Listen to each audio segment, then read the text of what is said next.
사랑하는 성도 여러분, 반갑습니다. 아침마다 신실하게 주의 말씀 앞에 서는 여러분의 모습을 하나님께서 성령을 사모하시는 여러분들의 간절함으로 받아주실 줄로 믿습니다. 오늘 말씀 보도록 하겠습니다. 에스겔서 5장 10절에서 17절입니다. 10절, 우리 11절, 우리 12절 중에서 먼저 10절 제가 읽겠습니다. 그러한즉 내 가운데에서 아버지가 아들을 잡아먹고 아들이 그 아버지를 잡아먹으리라.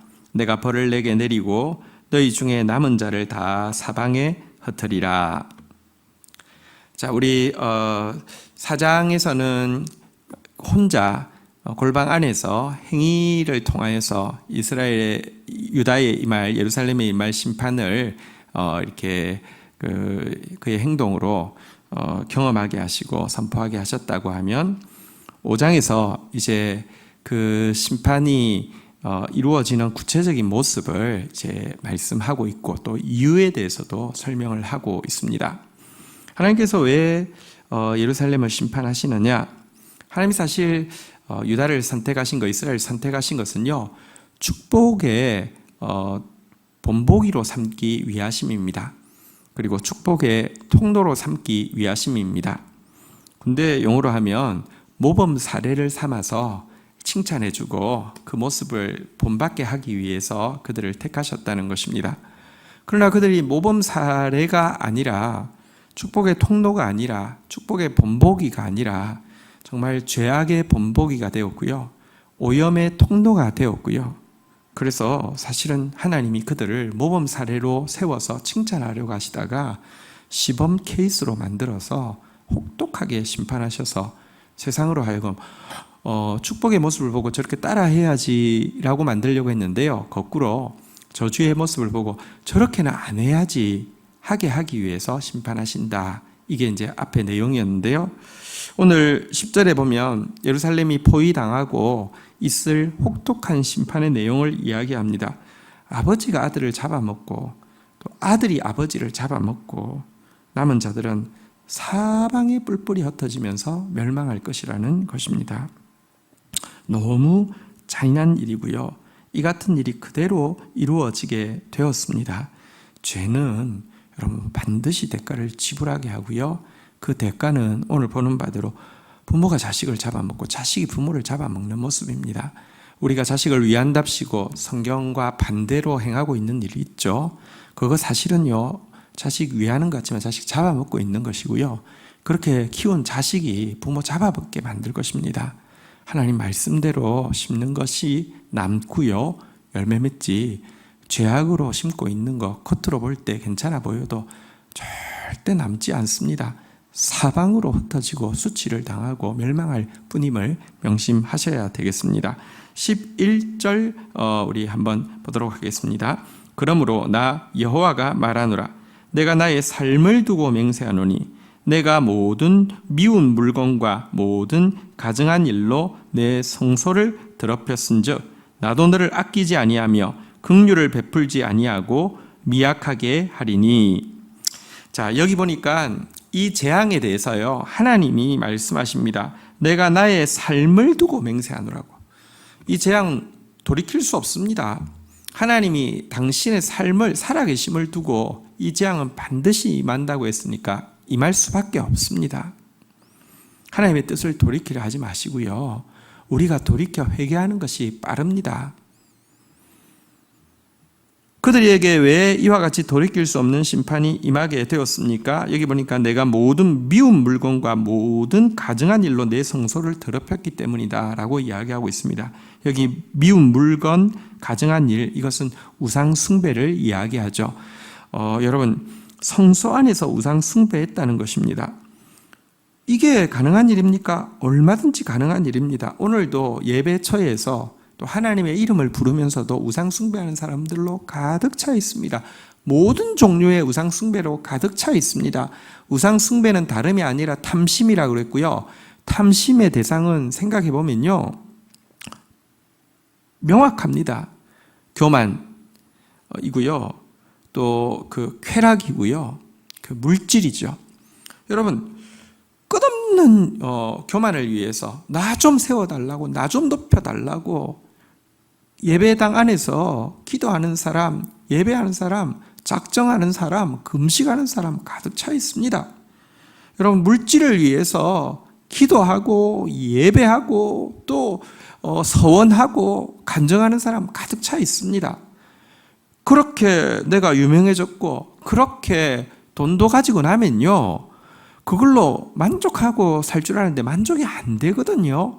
그러니까 숨은 부끄러운 일을 하고 쾌락을 추구하고요. 예배당은 그래도 찾죠. 왜냐고 하면 찜찜하니까 씻으려고 씻고 또 쾌락 추구하고 씻고 쾌락 추구하고, 하나님의 성소에서요 우상 숭배하는 일들 가득 차 있습니다.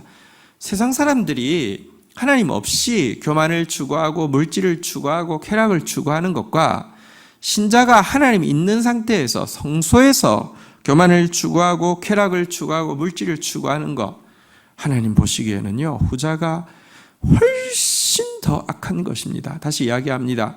축복의 통로 되게 하려고, 축복의 본보기 되게 하려고, 하나님 바르게 예배하더니 하나님 닮아가고 저렇게 아름다운 축복을 우리에게 흘려주는구나, 모범 사례되게 해서 우리도 저렇게 따라 해야지 하려고 만든 그들이 여러분 세상보다 더 타락했으니 하나님의 심판이 어찌 임하지 않을 수 있겠습니까? 하나님이 당신의 삶을 두고 심판하시겠다고, 아끼지 않겠다고, 긍휼을 베풀지 않겠다고, 미약하게 하겠다고 맹세하고 있습니다. 12절 보도록 하겠습니다. 너희 가운데 3분의 1은 전염병으로 죽고 기근으로 멸망할 것이요 3분의 1은 너희 사방에 칼에 엎드러질 것이며 3분의 1은 내가 사방에 흩어버리며 또 그 뒤를 따라가며 칼을 빼리라. 5장 시작하면서 에스겔에게 그 머리를 삭도로 대라고 했죠. 이것도 수치스러운 일이죠. 수염도 삭도로 대라고 했죠. 제사장에는 수치스러운 일이죠. 깎은 머리를 3등분 해가지고요 이렇게 보관하게 했죠. 그리고 실제 얼마 후 예루살렘이 파멸할 때 그 3등분 한 것을 가지고 그것을 이렇게 이제 3분의 1은 이제 그 불사르는데, 또 3분의 1은 또 바람에 흩는데, 또 이제 3분의 1은 이제 또 그 이 불 속에 넣는데 뭐 이렇게 쓰게 했던 그것에 대한 해석을 지금 주고 있는 것인데요. 이 재앙 때에 3분의 1은 기근과 전염병으로 안에서 죽을 것이라는 것입니다. 또 3분의 1은 전쟁에서 나가서 죽든지 안에서 칼에 맞아 죽든지 죽을 것이라는 것입니다. 3분의 1은 이제 포로 잡혀갈 것인데 가면서도 무수히 칼에 의해서 죽을 것이다 라고 말씀하고 있습니다. 여러분, 죄는 엄청나게 무서운 대가를 지불함을 분명히 알아야 합니다. 지혜는 죄를 멀리하는 것입니다. 죄를 멀리하기 위해서 죄를 멀리해야지, 죄를 안 지어야지 한다고 되는 게 아니라 하나님을 두려워하고 하나님을 기뻐하면 죄는 자연스럽게 떠나고요. 죄에 집중하면 저거 하면 안 돼, 저거 하면 안 돼, 저거 하면 안 돼 이러면 결국 하고 싶어지고 하게 됩니다. 우리 하나님 경외하다가 죄를 멀리하고 죄의 두려운 재앙으로부터 피할 수 있는 그런 저와 여러분 되시기를 축복합니다. 13절 한번 보도록 하겠습니다. 이와 같이 내 노가 다한즉 그들을 향한 분이 풀려서 내 마음이 가라앉으리라. 내 분이 그들에게 다한즉 나 여호와가 열심으로 말한 줄을 그들이 알리라. 자, 여기에 또 복음이 있습니다. 여러분들, 하나님이 이렇게 진노하시고 나면 그들을 향한 분노가 풀릴 것이라고 이야기하십니다. 그의 마음이 가라앉으실 것이라고 말씀하십니다. 그리고 그날이 되면 지금 있기 전에, 그 일이 있기 전에 선지자를 통하여서 경고하신 이 모든 것이 여호와께서 이스라엘 백성들을 구원하고자 하는 열심으로 행하신 것임을 그들도 알게 될 것이라고 말씀하고 있습니다. 먼저 여기에 대해서 조금 더 생각해 보겠습니다. 사람은 사랑 때문에 분노할 수 있습니다. 근데 분노하다 보면 사랑은 오간데 없고 증오와 분노만 남기가 십상입니다. 왜냐고 하면 아무리 분노를 쏟아내도 사람이 그걸 만족할 만큼 변하거나 바뀌지 않기 때문입니다. 그런데 하나님은요, 그의 분노가 만족이 된다라고 이야기합니다. 하나님은 분노가 사랑을 삼킬 수 없고 사랑이 분노를 지배한다고 말씀하고 있습니다. 그리고 사실 분노 역시 그가 열정으로 구원하고자 하는 열심으로 하신 것임을 명백히 이야기하고 있습니다. 이것이 우리에게 위로가 되어집니다. 물론 여러분, 그들이 예루살렘에서 당한 부모가 자식을 잡아먹고 자식이 부모를 잡아먹고 3분의 1이 기근에 3분의 1이 또 칼에 3분의 1이 포로됨으로 말미암아 만족된 것입니까? 아닙니다. 이스라엘이 한 명도 빠짐없이 다 진멸하여 지옥 갈 때까지 여러분 심판해도 하나님의 공의를 다 만족시킬 수 없습니다.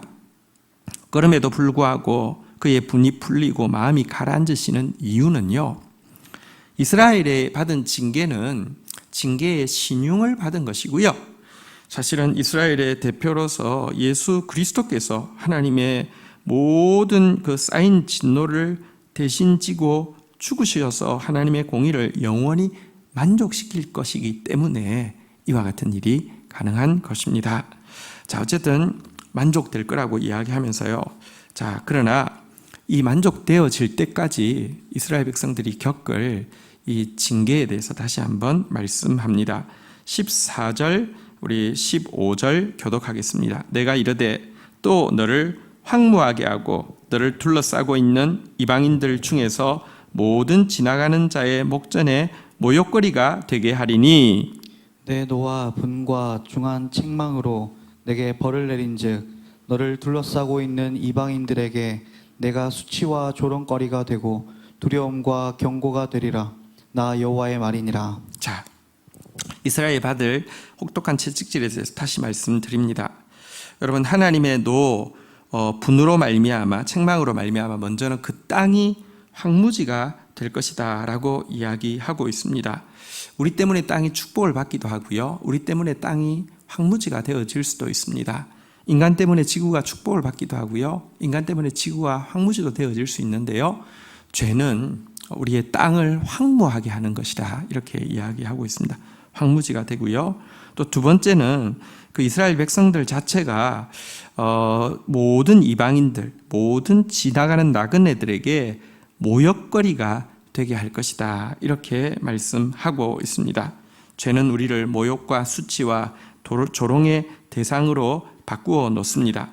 그래서 이 모습이, 야, 저래서는 안 되겠다, 저래서는 우리는 저렇게나 하면 안 되겠다 하는 두려움과 경고가 되게 하시겠다는 것입니다.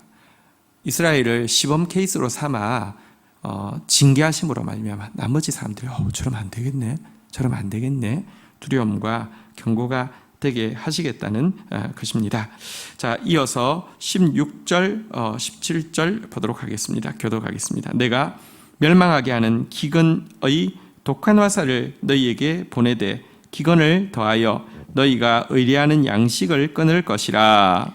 내가 기근과 사나운 짐승을 너희에게 보내 외롭게 하고 너희 가운데에 전염병과 사륙이 일어나게 하고 또 칼이 너희에게 임하게 하리라. 나 여호와의 말이니라. 자, 땅은 황무지가 되고요, 백성들은 모욕과 수치와 조롱의 대상이 된다고 그랬는데 이어서 또 이야기합니다. 16절에 보니까요, 기근 독한 화살을 보낼 것이다, 모든 양식을, 너희가 의뢰하는 양식을 끊을 것이다 이렇게 말씀하고 있습니다. 정말 그 예루살렘 성에 포위되었던 사람들 독한 기근 가운데 있었죠. 또 뿐만 아니라 사나운 짐승을 보낼 것이다. 이제 사나운 짐승은 이제 그들을 침략하는 바벨론 군대를 상징하는 것 같습니다. 독한 화살과도 그 일맥상통합니다. 그 결과 너희를 외롭게 할 것이다 이랬는데요, 이것은 가족이 다 사라지고 또 자녀들이 다 사라진다 이런 뜻이죠. 다음 세대가 끊어지게 하겠다 이런 것입니다. 전염병, 살육, 칼, 이와 같은 모든 재앙이 임할 것이다 라고 말씀하고 있습니다. 어쨌든 여러분, 죄는 가장 값비싼 것입니다. 공의는 쉽게 만족되는 것이 아닙니다. 예수 그리스도로 말미암아만 만족되어질 수 있고요. 그런데 예수 그리스도로 말미암은 이 공의의 만족을 우리가 알기 위해서는요, 여러분, 죄가 얼마나 엄청난 대가를 지불하는지 우리가 우리 할 수 있는 선에서는 겪어야지만 알 수 있습니다. 귀한 것은 대가 지불을 해서 받아야지 귀하지 공짜로 주면 절대로 귀한 줄 모릅니다. 여러분, 속죄가 얼마나 귀한 줄 아십니까? 하나님의 대속이 얼마나 귀한 줄 아십니까? 이것을 위해서 또 우리로 하여금 겪게 하시는 것입니다. 그러나 하나님의 마음은 징계하는 것이 아니라, 여러분들 다시 이야기합니다. 시범 케이스가 아니라 모범 사례가 되기를 원하십니다. 오늘도 하나님을 더 경외하고요, 죄를 멀리하고요, 하나님 말씀 순종하다가 축복의 통로로서, 축복의 본보기로서 살아가는 사람 될 수 있게 해달라고 기도하면 하나님 또 우리를 붙들어 주셔서 이 흉흉한 세대 가운데서 또 하나님의 사람으로 노아처럼 또 에스겔처럼 살아내게 하실 것입니다. 그런 저와 여러분 되기를 주의 이름으로 축복합니다. 주신 말씀 가지고 기도하도록 하겠습니다. 하나님 감사합니다. 오늘 본문을 통하여서 축복의 통로 삼으시고자 했는데 참 그 저주의 상징이 된 유다의 심판을 보게 됩니다. 하나님, 우리가 축복의 본보기 되어지지 저주의 시범 케이스가 되지 않도록 저희들을 붙들어 주시기를 간절히 간구하고 소원합니다. 죄가 가장 비싼 줄 알고 멀리하게 하여 주시고 하나님 경외하는 것이 가장 행복한 줄 알고 주님 가까이 하는 저희들 되어질 수 있도록 은총을 더하여 주시기를 간절히 간구하고 소원합니다. 그러나 주님, 하나님은 우리를 사랑해서 분노하시지만 분노가 결코 사랑을 삼킬 수 없으며 도리어 이 분노 끝에 더 완전한 구원과 여호와의 열심히 결국은 구원을 이루실 것을 약속해 주셔서 감사합니다. 이것이 우리의 공로가 아니라 예수 그리스도의 대속의 공로임을 다시 한번 고백하며 감격하며 감사합니다.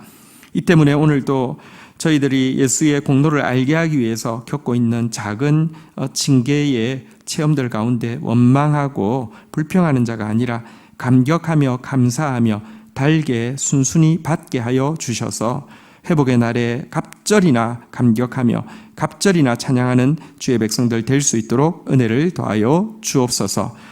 오늘 하루도 사랑하는 주의 성도들 붙들어 주시고 축복하여 주옵소서. 예수 그리스도의 이름으로 기도 올립니다. 아멘. 오늘 하루도 승리하는 하루 되시기를 축복합니다.